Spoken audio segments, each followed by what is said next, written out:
দুইটা দুইটা ভয়ঙ্কর পাপের কথা বলে দেই।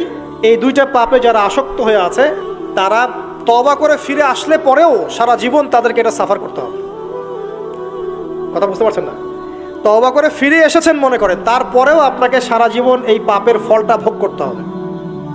এক, মাদকদ্রব্য দীর্ঘদিন সেবন করেছেন, তওবা করেছেন, ফিরে এসেছেন, আল্লাহ হয়তো মাফ করে দিয়েছেন, আল্লাহ পাক মাফ করে দিয়েছেন, বাট আপনি আপনার দেহের যে ক্ষতিটা করে ফেলেছেন এটা পোষাতে পারবেন না। এক নাম্বার। দুই, তখন আপনি যদি বিয়ে করেন আপনি স্ত্রীকে সন্তুষ্ট করতে পারবেন না। হ্যাঁ।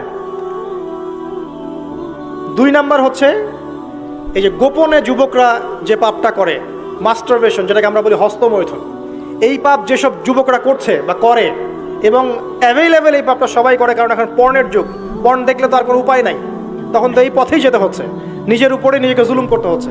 যারা হস্তমৈথুন অভ্যস্ত হয়ে গেছে এরা যদি তওবা করে ফিরেও আসে, শরীরের যে ক্ষতিটা হয়েছে এটা পূরণ হবে না কখনো।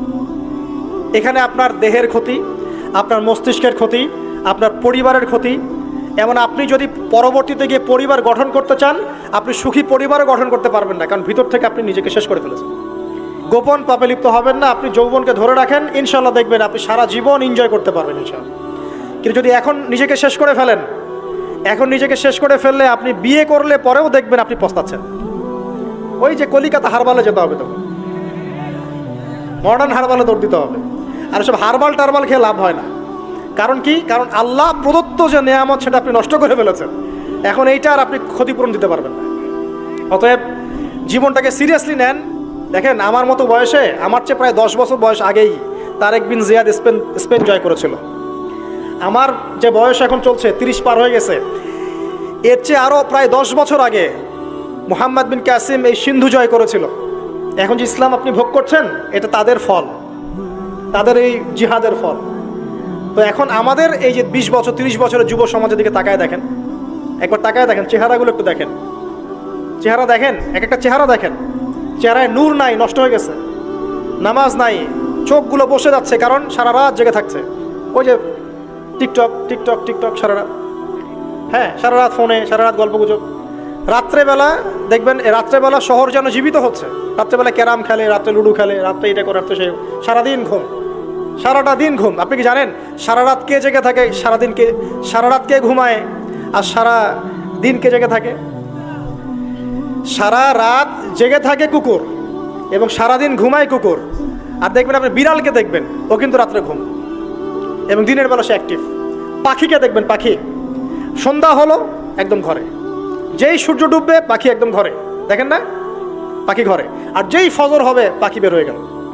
আর আল্লাহ রাসূল সাল্লাল্লাহু আলাইহি ওয়াসাল্লাম হয়তো বা এই কারণেই, আল্লাহ ভালো জানেন, তিনি বলেছেন এমন কিছু মানুষ জান্নাতে যাবে যাদের মনটা হবে পাখির মতো। সুবহানাল্লাহ। দেখেন পাখি কি করে, একদম সন্ধ্যা হলো ঘরে ঢুকে গেল, যেই ফজর হবে একদম ফজরের আগে আগে সে বের হয়ে গেল। তো পাখির মতো হওয়ার চেষ্টা করেন, পাখির মতো লাইফস্টাইলে আসেন, এবং সে সারাদিন পরিশ্রম করে রিজিকের জন্য, করে না? আল্লাহ পাক পাখিকে রিজিক দেন কি চাকরির মধ্য দিয়ে না ব্যবসার মধ্য দিয়ে? কিভাবে সে রিজিক পায়? তাওয়াক্কুল, তাওয়াক্কুল, আল্লাহর প্রতি তাওয়াক্কুল। আর তাওয়াক্কুল করে কি সে ঘরে বসে থাকে না রিজিক সার্চ করে, রিজিক তালাশ করে? আপনিও রিজিক তালাশ করেন, আল্লাহ পাক রিজিক দিবে ইনশাআল্লাহ তাআলা। প্রিয় যুবক ভাইরা, আল্লাহর ওয়াস্তে তওবা করেন।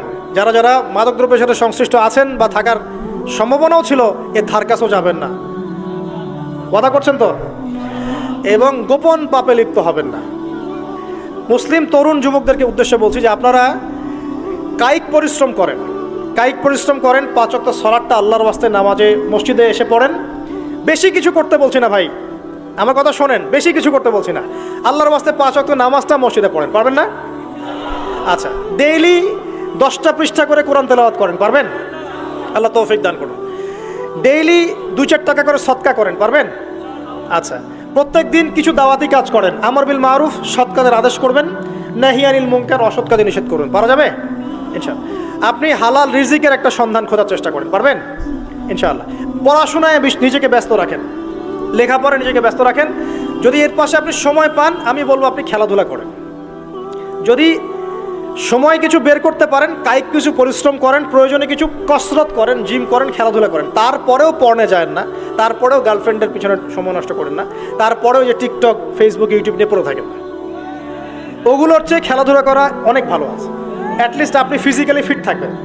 অনেকে বলতে পারে যে এটা না করলে হয়, এটা বাজে কাজ, সময় নষ্ট। আমি মনে করি এখনকার যুবকরা যেসব পথে সময় নষ্ট করছে এর চাইতে অ্যাটলিস্ট খেলাধুলা করলে ভালো ছিল। একটা সময় ছিল না, আজকে থেকে 10 বছর আগে প্রচুর খেলা হতো না? ক্রিকেট হতো, ফুটবল হতো, এই ব্যাডমিন্টন হতো শীতকালে, তাই না? খেলার লিপ্ত থাকলে কিন্তু আমাদের মধ্যে একটা হৃদ্যতা, একটা বন্ড তৈরি হতো, একটা বন্ড। আমরা অনেক টুর্নামেন্ট খেলতাম না? এখন দেখবেন কিচ্ছু নাই, সব বন্ধ, খালি ফোন, সারাদিন কি ফোন। এটা আরও কি ডেঞ্জারাস না? এভাবে তাদের ফিজিক্যাল বডিটা নষ্ট হচ্ছে, মেন্টাল স্ট্রেংথটাও নষ্ট হচ্ছে। এর চেয়ে বরং তারা যদি কোনো কসরত করে এটা অনেক ভালো হবে, এটা আমার মত। এটা আমি কোরআন সুন্নাহ থেকে কোনো কথা বলছি না। আল্লাহ পাক বোঝার তৌফিক দিক।